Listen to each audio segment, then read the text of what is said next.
ಇದು ಹೆಗ್ಗನಹಳ್ಳಿಯ ಹೃದಯ ಭಾಗದಲ್ಲಿ ಹೊಸ ಯುಗಕ್ಕೆ ಹೆಜ್ಜೆ ಹಾಕಿದ ಮಹತ್ವದ ಕ್ಷಣ. ಇಲ್ಲಿ ಸ್ಥಾಪನೆಯಾದ smart quick supermarket. Smart ಯುಗದ ಸ್ಮಾರ್ಟ್ ತಾಕತ್ತಿಗೆ ಕನ್ನಡಿಗನ ಹೆಮ್ಮೆದಾಯಕ ಉತ್ತರ ಶುಭಾರಂಭಕ್ಕೆ ಸಾಕ್ಷಿಯಾದ ದಾಸರಹಳ್ಳಿ ಕ್ಷೇತ್ರದ ಶಾಸಕರಾದ ಶ್ರೀ ಎಸ್. ಮುನಿರಾಜು ಮತ್ತು ಡಾ. ನಂಜಾವಧೂತ ಸ್ವಾಮೀಜಿಗಳ ಆಗಮನದಿಂದ ಕಾರ್ಯಕ್ರಮಕ್ಕೂ ಸ್ಮಾರ್ಟ್ ಮಾರ್ಕೆಟಿಗೂ ಶೋಭೆಯು ಮತ್ತಷ್ಟು ಬೆಳೆದಿತು. ವ್ಯಾಪಾರದ ಈ ಹೊಸ ಅಧ್ಯಾಯಕ್ಕೆ ದೀಪ ಬೆಳಗಿಸಿದಂತೆ ಶ್ರೀ ಸ್ವಾಮೀಜಿಯವರು ಹಾಗೂ ಗಣ್ಯರು ರಿಬನ್ ಕತ್ತರಿಸಿ ಮಾಲಿನ ಪ್ರಾರಂಭಕ್ಕೆ ಶುಭಕಾಲ ಹರಸಿದರು. ವಿಶಾಲ ಆವರಣ, ವಿವಿಧ ವಿಭಾಗಗಳು, ಆಹಾರ, ದೈನಂದಿನ ವಸ್ತುಗಳು, ಹಣ್ಣು ತರಕಾರಿ, ಮನೆಯ ಉಪಕರಣಗಳು ಎಲ್ಲವೂ ಒಂದೆಡೆ. ಗ್ರಾಹಕರಿಗೆ ಬೆಲೆಯ ರಿಯಾಯಿತಿ ಮಾತ್ರವಲ್ಲ, ಗುಣಮಟ್ಟದ ಭರವಸೆಯೂ ಇಲ್ಲಿ ಸಿಕ್ಕಿದೆ. ಇಡೀ ಸೂಪರ್ ಮಾರ್ಕೆಟ್ನ ತಿರುಗಾಟದಲ್ಲಿ ಸ್ಮಾರ್ಟ್ ಶಾಪಿಂಗ್ನ ಹೊಸ ಅನುಭವ.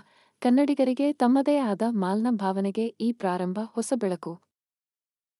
ನಂತರ ನಡೆಯಿತು ಪೋಷಕ ಭಾಷಣಗಳ ಮಹತ್ವಪೂರ್ಣ ಮಿಂಚು. ವೇದಿಕೆಯಲ್ಲಿ ಕುಳಿತಿದ್ದ ಗಣ್ಯರಿಂದ ಹರಿದು ಬಂದ ಮಾತುಗಳಲ್ಲಿ ಕನ್ನಡಿಗನ ಕಾಳಜಿಯೂ ಬೆಳವಣಿಗೆಯ ದೃಷ್ಟಿಯೂ ಅಳವಡಿತವಾಗಿತ್ತು. ಅಂದಗಾರಿಯಿಂದ ಬೆಳಕಿನ ಕಡೆಗೆ ಹೊನ್ನಾಗುವಂತೆ ದಾಸರಹಳ್ಳಿ ಶಾಸಕ ಶ್ರೀ ಎಸ್. ಮುನಿರಾಜು ಹೇಳಿದರು. ಮೆಟ್ರೋ ಮಾಲ್ಗಳು ಸಣ್ಣ ವ್ಯಾಪಾರಿಗಳ ಮೇಲೆ ಹೊಡೆತ ನೀಡುತ್ತಿವೆ. ಆದರೆ ಕನ್ನಡಿಗರು ತಾವೇ ಸ್ಮಾರ್ಟ್ ಮಾರ್ಕೆಟ್ ಆರಂಭಿಸುವುದು ಹೆಮ್ಮೆ. ಸ್ವಾಮೀಜಿ ಹೇಳಿದರು. ಗ್ರಾಹಕರೇ ದೇವರು. ವ್ಯಾಪಾರದ ಏಳಿಗೆ ಗ್ರಾಹಕರ ತೃಪ್ತಿಯಲ್ಲಿದೆ. ಯುವಕರಿಂದ ಇಂತಹ ಶುಭಾರಂಭ ಶ್ಲಾಘನೀಯ. ಸಂಸ್ಥಾಪಕ ದೀಪುಗೌಡ ತಮ್ಮ ದೃಢ ನಿಲುವಿನಲ್ಲಿ ಹೇಳಿದರು. 80% ಲಾಭವನ್ನು ಕ್ಯಾಶ್ ಬ್ಯಾಕ್ ರೂಪದಲ್ಲಿ ಗ್ರಾಹಕರಿಗೆ ಹಿಂತಿರುಗಿಸುತ್ತೇವೆ. ತೀರ್ಮಾನ ನಮ್ಮದು. ಬೆಲೆಯ ರಿಯಾಯಿತಿ, ಗುಣಮಟ್ಟದಲ್ಲಿ ಶ್ರೇಷ್ಠತೆ. ಸುಭದ್ರ ಬೆಳಕು ಹರಡಲಿ ಎಂಬ ಆಶಯದಿಂದ ಎಲ್ಲ ಗಣ್ಯರು ದೀಪ ಬೆಳಗಿಸಿದರು. ಸ್ಮಾರ್ಟ್ ಕ್ವಿಕ್ ಸೂಪರ್ ಮಾರ್ಕೆಟ್ ಮಾತ್ರವಲ್ಲ, ಕನ್ನಡದ ವ್ಯಾಪಾರದ ಬೆಳಕು ಕೂಡ ಹರಿಯಲೆಂದು ಗಣ್ಯ ಅತಿಥಿಗಳಿಗೆ ಸ್ಮರಣಿಕೆಯನ್ನು ನೀಡಿ ಗೌರವಿಸಲಾಯಿತು. ಈ ಪ್ರಾರಂಭ ಒಂದು ವ್ಯಕ್ತಿಯ ಕನಸು ಮಾತ್ರವಲ್ಲ, ಇದು ಕನ್ನಡಿಗನ ಕನಸು, ಸಮೃದ್ಧ ಭವಿಷ್ಯದ ಹೆಜ್ಜೆ.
ದೀಪುಗೌಡರು ಇವತ್ತು ಅವರ ಕಂಪನಿ ಮೂಲಕ ಸ್ಮಾರ್ಟ್ ಕ್ವಿಕ್ ಅಂತ ಎಲ್ಲ ವಸ್ತುಗಳು ಒಂದೇ ಸೂರಿನಲ್ಲಿ ದೊರೆಯುವಂಥ ರೀತಿಯಲ್ಲಿ ಒಂದು ಮಾರ್ಟನ್ನು, ಸೂಪರ್ ಮಾರ್ಕೆಟನ್ನು ಇವತ್ತು ಲೋಕಾರ್ಪಣೆಗೊಳಿಸುವಂಥ ಕೆಲಸವನ್ನು ಮಾಡಿದ್ದಾರೆ. ನಮ್ಮ ಮುನಿರಾಜಣ್ಣವರು ಈ ಕ್ಷೇತ್ರದ ಜನಪ್ರಿಯ ಶಾಸಕರು. ಅವರ ಮಾರ್ಗದರ್ಶನ ಭಾಳ ಮುಖ್ಯ. ಅವರು ಹೇಳ್ತಾ ಇದ್ರು, ಇವತ್ತು ಯುವಕರು ಉದ್ಯಮಶೀಲತೆಯನ್ನು ಬೆಳೆಸ್ಕೊಳ್ಬೇಕು, ಧೈರ್ಯ ಮಾಡಬೇಕು. ನಾವು ಯಾರ ಹತ್ರನೂ ಹೋಗಿ ಕೆಲಸ ಮಾಡೋದು ಬಹಳ ಮುಖ್ಯ ಅಲ್ಲ, ನಾವೇ ಉದ್ಯೋಗದಾತರಾಗಬೇಕು. ಆ ನಿಟ್ಟಿನಲ್ಲಿ ದೀಪು ಗೌಡರು ಒಬ್ಬರು ರೈತನ ಮಗ ಆಗಿ ಒಂದು ಗ್ರಾಮಾಂತರ ಪ್ರದೇಶದಿಂದ ಬಂದು ತಾವೇ ಏನೋ ಒಂದು ಬಿಸ್ನೆಸ್ಸನ್ನು ಮಾಡಿಕೊಂಡು ಅದರಲ್ಲಿ ದುಡ್ಡು ಮಾಡಬೇಕು ಅನ್ನುವಂಥ ಅಪಾಪ ಇಟ್ಕೊಳ್ಳದೆ ಒಂದು ಕಾಮರ್ಸ್ ಆ ರೀತಿಯ ಒಂದು ಕಂಪನಿಯನ್ನು ಹುಟ್ಟಾಕಿ ಅದರ ಅಡಿಯಲ್ಲಿ ಸಹಸ್ರಾರು ಗ್ರಾಹಕರನ್ನು ಷೇರ್ದಾರನ್ನಾಗಿ ಮಾಡಿ ಅವರು ಕೂಡ ಅದರ ನೇರ ಲಾಭವನ್ನು ಪಡಿಬೇಕು ಹಾಗೆ ಅಂತೇಳಿ ಆಸೆಪಟ್ಟು ಅದರ ಮುಂದುವರೆದ ಭಾಗವಾಗಿ ಇವೆಲ್ಲ ನೋಡ್ತಾ ಇದ್ದೀರಾ. ಶಾಸಕರು ಕೂಡ ಅದನ್ನು ಹೇಳ್ತಾ ಇದ್ರು, ಯಾವುದೋ ರಾಜ್ಯದಿಂದ ಯಾವುದೋ ದೇಶದಿಂದ ಹೇಗೆ ಬ್ರಿಟಿಷರು ಬಂದು ನಮ್ಮನ್ನು ದಬ್ಬಾಳಿಕೆ ಮಾಡಿ ಆಳ್ವಿಕೆ ಮಾಡಿದ್ರು, ಆ ರೀತಿಯಲ್ಲಿ ಇವತ್ತು ಬೇರೆ ಬೇರೆ ರಾಷ್ಟ್ರದವರು ಈ ರೀತಿಯ ಮಾಲ್ ಸಂಸ್ಕೃತಿಯನ್ನು ಹುಟ್ಟಾಕಿ ಅದರಿಂದ ಏನೇನಾಯಿತು ನಿಮಗೆಲ್ಲ ಗೊತ್ತಿದೆ. ಲಕ್ಷಾಂತರ ಚಿಲ್ಲರೆ ಅಂಗಡಿಗಳು ಮುಚ್ಚಿಬಿಟ್ರು ಮತ್ತು ಆ ಸಣ್ಣ ಪುಟ್ಟ ವ್ಯಾಪಾರಿಗಳು ಬೀದಿಗೆ ಬಿದ್ದರು. ಅವ್ರಿಗೆ ಆ ಕಾಂಪಿಟೇಷನ್ ಕೊಡೋಕ್ಕಾಗೋದಿಲ್ಲ. ಹಾಗಾದಾಗ ನಮ್ಮ ದುಡ್ಡು ಯಾವುದೋ ರಾಷ್ಟ್ರದ ವ್ಯಕ್ತಿಗೆ ಹೋಗುವಂಥದ್ದನ್ನು ನಾವು ಕೈಕಟ್ಟಿ ನೋಡುವಂಥದ್ದಾಗಿತ್ತು. ಆದರೆ ನಮ್ಮ ಯುವಕರಲ್ಲಿ ಇವತ್ತು ಆ ಧೈರ್ಯ ಬರ್ತಾ ಇದೆ. ನಾವ್ಯಾಕೆ ಈ ರೀತಿ ಮಾಲ್ಗಳನ್ನು ಸೂಪರ್ ಮಾರ್ಕೆಟ್ಗಳನ್ನು ಮಾಡಿ ನಮ್ಮ ಜನಗಳಿಗೆ ನೇರವಾಗಿ ಅದರ ಲಾಭವನ್ನು ಕೊಡಬಾರ್ದು ಹಾಗೆ ಅಂತ. ಇವ್ರದ್ದು ಭಾಳ ಚೆನ್ನಾಗಿದೆ ಕಾನ್ಸೆಪ್ಟು.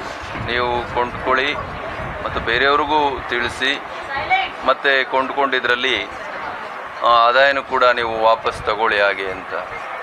ಅದರ ಆಧಾರದ ಮೇಲೇ ದೀಪು ಗೌಡರು ಇವತ್ತು ಈ ಒಂದು ಸಂಸ್ಥೆಯನ್ನು ನಡೆಸ್ತಾ ಇರುವಂಥದ್ದು. ಹಾಗಾಗಿ ಸಹಸ್ರಾರು ಜನ ಅವ್ರ ಮೇಲೆ ವಿಶ್ವಾಸ ಇಟ್ಟು ನಾಡಿನಾದ್ಯಂತ ಅವ್ರ ಕಂಪ್ನಿಗೆ ಸದಸ್ಯರಾಗಿ ಅವ್ರ ಜೊತೆಯಲ್ಲಿ ಕೆಲಸ ಮಾಡ್ತಾ ಇದ್ದಾರೆ.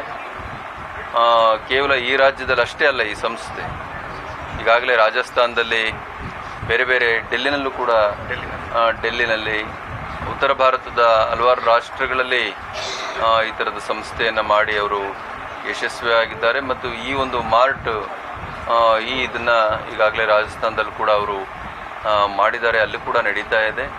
ಇನ್ನು ಕೆಲವೇ ವರ್ಷ, 3 ವರ್ಷದಲ್ಲಿ 100 ಈ ರೀತಿಯ ಸೂಪರ್ ಮಾರ್ಕೆಟ್ ಅಥವಾ ಮಾರ್ಟ್ಗಳನ್ನು ಮಾಡಬೇಕು ಅನ್ನುವಂಥ ಅವರ ಉತ್ಸಾಹ ಮೆಚ್ಚುವಂಥದ್ದು ಮತ್ತು ಬೇರೆ ಯುವಕರು ಕೂಡ ಮಾದರಿ ಆಗುವಂಥದ್ದು ಅದಾಗಲಿ ಹಾಗೆ ಅಂತೇಳಿ ಈ ಸಂದರ್ಭದಲ್ಲಿ ಹೇಳ್ತಾ, ಭಗವಂತ ಆ ಶಕ್ತಿಯನ್ನು ಅವ್ರಿಗೆ ನೀಡಲಿ ಹಾಗೆ ಅಂತೇಳಿ ತುಂಬು ಹೃದಯದಿಂದ ಹಾರೈಸ್ತಾರೆ.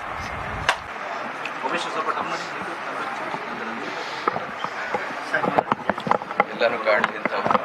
ದೀಪು ಗೌಡರು ದಾಸಹಳ್ಳಿ ವಿಧಾನಸಭಾ ಕ್ಷೇತ್ರದ ಯಗ್ನಹಳ್ಳಿ ಭಾಗದಲ್ಲಿ ಸ್ಮಾರ್ಟ್ ಕ್ವಿಕ್ ಅಂತೇಳಿ ಒಂದು ಸೂಪರ್ ಮಾರ್ಕೆಟ್ನ ಇವತ್ತು ಪರಮ ಪೂಜ್ಯ ನಂದಾವಧೂತ ಮಹಾಸ್ವಾಮಿಗಳ ಕೈಲಿ ಉದ್ಘಾಟನೆ ಮಾಡಿಸಿದ್ದಾರೆ. ಈಗಾಗಲೇ ಉತ್ತರ ಭಾರತದ ಜೈಪುರದಲ್ಲಿ ಒಂದು ಶಾಖೆನ ತೆರೆದಿದ್ದಾರೆ. ಈ ಭಾಗದಲ್ಲೆಲ್ಲ ಮಧ್ಯಮ ವರ್ಗದ ಜನ ವಾಸ ಮಾಡೋ ಪ್ರದೇಶ, ಇದರ ಅವಶ್ಯಕತೆ ಇದೆ. ಈಗಾಗಲೇ ಅನೇಕ ಮಾರ್ಟ್ಗಳು ಬೆಂಗಳೂರಿನಲ್ಲಿ ಕೆಲಸ ಮಾಡ್ತಾ ಇದೆ. ಆನ್ಲೈನಲ್ಲಿ ಭಾಳಷ್ಟು ಜನ ಬೇಕಾದಂಥ ಸಾಮಗ್ರಿಗಳನ್ನ ಬುಕ್ ಮಾಡಿ ತರಿಸ್ಕೊತಾ ಇದ್ದಾರೆ. ಆದರೆ ದೀಪಗೌಡರದ್ದು ಒಂದು ವಿಶೇಷ ಏನೆಂದರೆ, ಪ್ರತಿ ಪರ್ಚೇಸ್ಗೂ ಕ್ಯಾಶ್ ಬ್ಯಾಕ್ ಇದೆ ಅಂತ ಹೇಳಿ ಘೋಷಣೆ ಮಾಡಿದ್ದಾರೆ. ಅವರೊಂದು ವಿಷನ್ ಇಟ್ಕೊಂಡಿದ್ದಾರೆ, 3 ವರ್ಷದಲ್ಲಿ 100 ಸೂಪರ್ ಮಾರ್ಕೆಟ್ ತೆಗಿಬೇಕು ಅಂತ. ಅವರ ಏನು ಕಲ್ಪನೆ ಇದೆ ಅದು ಈಡೇರಲಿ. ಸ್ವಾಮಿಗಳ ಆಶೀರ್ವಾದ ಇದೆ, ಭಗವಂತನ ಆಶೀರ್ವಾದ, ಅವ್ರ ತಂದೆ ತಾಯಿ ಆಶೀರ್ವಾದ ಅವ್ರ ಮೇಲೆ ಇರಲಿ. ನಾನು ಈ ಕ್ಷೇತ್ರದ ಶಾಸಕನಾಗಿ ನಮ್ಮ ಸಂಪೂರ್ಣ ಸಹಕಾರ ಸಹಾಯ ಅವ್ರ ಜೊತೆಗಿದ್ದು ನಿಮ್ಮ ಯಶಸ್ವಿಗೆ ನಾವು ಕೂಡ ಕೈ ಜೋಡಿಸ್ತೀವಿ ಅಂತ ಈ ಶುಭ ಸಂದರ್ಭದಲ್ಲಿ ಹೇಳಿಸ್ತೇನೆ. ಮೊದಲನೇದಾಗಿ ಎಲ್ರಿಗೂ ನಮಸ್ಕಾರ. ನಮ್ಮ ಮಾಧ್ಯಮ ಮಿತ್ರರಿಗೆ ಮತ್ತೊಮ್ಮೆ ನಮಸ್ಕಾರ. ಇವತ್ತು ಏನು ನಮ್ಮ ಒಂದು ಸ್ಮಾರ್ಟ್ ಕ್ವಿಕ್ ಸೂಪರ್ ಮಾರ್ಕೆಟ್ ಉದ್ಘಾಟನೆ ಇವತ್ತಿತ್ತು, ಅದಕ್ಕೆ ನಮ್ಮ ನಂಜಾವಧೂತ ಮಹಾಸ್ವಾಮೀಜಿಗಳು ಹಾಗೆ ನಮ್ಮ ದಾಸರಳ್ಳಿ ವಿಧಾನಸಭಾ ಕ್ಷೇತ್ರದ ಜನಪ್ರಿಯ ಶಾಸಕರಾದಂಥ ನಮ್ಮ ಮುನ್ರಾಜಣ್ಣವರು ಇವತ್ತು ಅಧಿಕೃತವಾಗಿ ಒಂದು ಚಾಲನೆ ಕೊಟ್ಟಿದ್ದಾರೆ. ನಾವು ಆಲ್ರೆಡಿ ಸುಮಾರು ಒಂದು 10 ವರ್ಷದಿಂದ ನಾವು ಆನ್ಲೈನ್ ಬಿಸ್ನೆಸ್ಸನ್ನು ಮಾಡ್ಕೊಂಡು ಬಂದಿದ್ವಿ. ಈಗ ನಾವು ನಿಮಗೆಲ್ಲ ಗೊತ್ತಿರೋ ಹಾಗೆ ಇವತ್ತು ಒಂದು ಗ್ರಾಸರಿ ಇರ್ಬೋದು, ಒಂದು ಮೆಡಿಸಿನ್ ಇರ್ಬೋದು, ಬಟ್ಟೆ ಇರ್ಬೋದು, ಪ್ರತಿಯೊಂದು ಕೂಡ ಇವತ್ತು ನಿಮಿಷಗಳಲ್ಲಿ ಇವತ್ತು ನಮ್ಮ ಮನೆಗೆ ತಲುಪ್ತಾ ಇದೆ. ಇಷ್ಟೊಂದು ದೊಡ್ಡ ಒಂದು ಕಾಂಪಿಟೇಷನ್ ಇದೆ. ನಾವು ಕೂಡ ಅದರ ಕಾಂಪಿಟೇಷನ್ ಜೊತೆಗೆ ನಾವು ಕೂಡ ನಮ್ಮ ಒಂದು ಬಿಸ್ನೆಸ್ಸನ್ನು ಯಶಸ್ವಿಯಾಗಿ ನಡೆಸ್ಕೊಂಡು ಹೋಗಬೇಕು. ಹಾಗಾಗಿ ನಾವು ಕೂಡ ಇನ್ನು ಮುಂದಕ್ಕೆ ನಮ್ಮ ಒಂದು ಗ್ರಾಹಕರುಗಳಿಗೆ ಆನ್ಲೈನ್ ಇತ್ತು, ಆನ್ಲೈನಲ್ಲಿ ನಾವೊಂದು ನೆಕ್ಸ್ಟ್ ಡೇ ಡೆಲಿವರಿ ಇಲ್ಲ ಸೇಮ್ ಡೇ ಡೆಲಿವರಿ ಅಂತ ಮುಂಚೆ ಇತ್ತು ನಮ್ಮದು. ಸೊ ಈಗ ನಾವು ಪ್ರತಿಯೊಂದು ಏರಿಯಾ ವೈಸ್ ಒಂದು ಸೂಪರ್ ಮಾರ್ಕೆಟ್ಗಳನ್ನ ಶುರು ಮಾಡ್ತಿದ್ದೀವಿ. ಅದನ್ನು ಮೊದಲನೇ ಸೂಪರ್ ಮಾರ್ಕೆಟ್ ಇವತ್ತು ನಮ್ಮ ಒಂದು ಹೆಗ್ಗನಹಳ್ಳಿ ಮೇನ್ ರೋಡು ಸುಂಕುತ್ಕಟ್ಟಿನಲ್ಲಿ ಇವತ್ತು ಅಧಿಕೃತವಾಗಿ ಚಾಲನೆ ಆಗಿದೆ. ಭಾಳ ಖುಷಿಯಾದಂಥ ವಿಚಾರ ಏನಂತ ಹೇಳಿದ್ರೆ, ನಮ್ಮ ಒಂದು ಸ್ಮಾರ್ಟ್ ಕ್ವಿಕ್ ಸಂಸ್ಥೆನಲ್ಲಿ ಯಾವುದೇ ಒಬ್ಬ ನಮ್ಮ ಒಂದು ಗ್ರಾಹಕ ಏನೇ ಒಂದು ವಸ್ತುನ ಪರ್ಚೇಸ್ ಮಾಡಿದ್ರೂ ಕೂಡ 365 ದಿನ ಅವರು ಅದ್ರ ಮೇಲೆ ಪ್ರತಿಯೊಂದು ಕ್ಯಾಶ್ ಬ್ಯಾಕನ್ನು ತೊಗೊಳ್ಬೋದು. ಸೊ ಏನಾಗುತ್ತೆ, ನಮಗೆ ಬರ್ತಾ ಇರೋಂಥ ಒಂದು ಲಾಭ ಏನಿದೆ ಅದರಲ್ಲಿ 80% ಒಂದು ಲಾಭಾಂಶನ ನಮ್ಮ ಒಂದು ಗ್ರಾಹಕರಿಗೆ ವಾಪಸ್ ಕೊಡ್ತಾ ಇದೀವಿ. ಆ ಗ್ರಾಹಕರು ನಮ್ಮ ಹತ್ರನೇ ಉಳಿಬೇಕು, ನಮ್ಮ ಹತ್ರನೇ ನಿರಂತರವಾಗಿ ಪರ್ಚೇಸ್ ಮಾಡಬೇಕು ಅನ್ನೋದು ಒಂದೇ ಉದ್ದೇಶ ಇಟ್ಕೊಂಡು. ಏನಕ್ಕೆ ಇವಾಗ ತುಂಬ ಕಾಂಪಿಟೇಷನ್ ಇದೆ ಹೊರಗಡೆ. ಸೊ ಆ ಒಂದು ಕಾಂಪಿಟೇಷನ್ನ ನಾವು ಕೂಡ ಫೇಸ್ ಮಾಡಬೇಕು ಅಂತ ಹೇಳಿದ್ರೆ ಗ್ರಾಹಕರೇ ನಮಗೆ ಮುಖ್ಯ. ಹಾಗಾಗಿ ನಮ್ಮ ಜೊತೆ ಆಲ್ರೆಡಿ ನಾವು ಶುರು ಮಾಡಿ ಇಷ್ಟು ಒಂದೂವರೆ ವರ್ಷ ಜರ್ನಿನಲ್ಲಿ ಒಂದು 35,000-40,000 ಜನ ಗ್ರಾಹಕರು ನಮ್ಗೆ ಆಲ್ರೆಡಿ ಆಲ್ ಓವರ್ ಇಂಡಿಯಾ ಇದ್ದಾರೆ. ಇದನ್ನು ನೆಕ್ಸ್ಟ್ 1 ವರ್ಷದೊಳಗಡೆ ಒಂದು 10 ಲಕ್ಷದಿಂದ 50 ಲಕ್ಷ ಗ್ರಾಹಕರನ್ನ ತೊಗೊಂಬರ್ಬೇಕು. ಅದಾದಮೇಲೆ ನೆಕ್ಸ್ಟ್ ಒಂದು ಮಾರ್ಚ್ ಒಳಗಡೆ ಒಂದು 10 ಸೂಪರ್ ಮಾರ್ಕೆಟನ್ನು ಬೇರೆ ಬೇರೆ ಜಾಗದಲ್ಲಿ ಮತ್ತು ಬೆಂಗಳೂರಲ್ಲಿ, ಕರ್ನಾಟಕದಲ್ಲಿ ತೆಗಿಬೇಕು ಅಂತ ಇಟ್ಕೊಂಡಿದ್ವಿ. ಇವತ್ತು ಅಧಿಕೃತವಾಗಿ ಚಾಲನೆ ಸಿಕ್ಕಿದೆ. ಇವತ್ತು ಪ್ರತ್ಯಕ್ಷವಾಗಿ ಪರೋಕ್ಷವಾಗಿ ಸಹಾಯ ಮಾಡಿದಂಥ, ಸಪೋರ್ಟ್ ಮಾಡಿದಂಥ ಎಲ್ರಿಗೂ ಕೂಡ ಈ ಒಂದು ಸಮಯದಲ್ಲಿ ನನ್ನ ಒಂದು ತುಂಬ ಹೃದಯದ ಧನ್ಯವಾದಗಳನ್ನ ತಿಳಿಸ್ತಾ, ನಮ್ಮ ಎಲ್ಲ ಗ್ರಾಹಕರು ಈ ಮಟ್ಟಕ್ಕೆ ಈ ಒಂದು ಸಂಸ್ಥೆ ಬೆಳಿಬೇಕಾದ್ರೆ, ನಾವೆಲ್ಲ ಬೆಳಿಬೇಕಾದ್ರೆ ಮೊದಲನೇದಾಗಿ ನಮ್ಮ ಒಂದು ಗ್ರಾಹಕರ ಇದಕ್ಕೆಲ್ಲ ಮುಖ್ಯ. ಅವ್ರಿಗೂ ಕೂಡ ವಂದನೆ ಮತ್ತು ಧನ್ಯವಾದಗಳನ್ನ ತಿಳಿಸ್ತಾ, ನಮ್ಮ ಸ್ವಾಮೀಜಿಯವರ ಅವರ ಆಶೀರ್ವಾದ, ಅವರ ಒಂದು ಸಪೋರ್ಟು, ಹಾಗೆ ನಮ್ಮ ಶಾಸಕರಾದಂಥ ಮುನ್ರಾಜ್ ಸರ್ ಹೇಳಿದ್ರು ನಾವೆಲ್ಲ ನಿಮ್ಮ ಜೊತೆಗೆ ಇರ್ತೀವಿ ಮಾಡಿ ಅಂತ. ಹಾಗಾಗಿ ಒಂದು ದೊಡ್ಡ ಮಟ್ಟಕ್ಕೆ ಈ ಒಂದು ಸಂಸ್ಥೆನ ತೊಗೊಂಡೋಗ್ಬೇಕು. ಬರೀ ಇಂಡಿಯಾ ಅಲ್ಲ, ವರ್ಲ್ಡ್ ವೈಡ್ ಈ ಒಂದು ಬಿಸ್ನೆಸ್ನ ತೊಗೊಂಡೋಗ್ಬೇಕು, ಈ ಒಂದು ಸಂಸ್ಥೆನ ತೊಗೊಂಡೋಗ್ಬೇಕು ಅಂದ್ಕೊಂಡು ಕೆಲಸ ಮಾಡ್ತಿದ್ವಿ. ಹಾಗೆ ನಮ್ಮ ಎಲ್ಲ ಮಾಧ್ಯಮ ಮಿತ್ರರ ಸಹಕಾರ ಹೀಗೆ ಇರಲಿ ಅಂತ ಕೇಳ್ಕೊಳ್ತಾ ಎಲ್ರಿಗೂ ನನ್ನ ಒಂದು ಧನ್ಯವಾದಗಳನ್ನ ತಿಳಿಸ್ತೇನೆ. Thank you.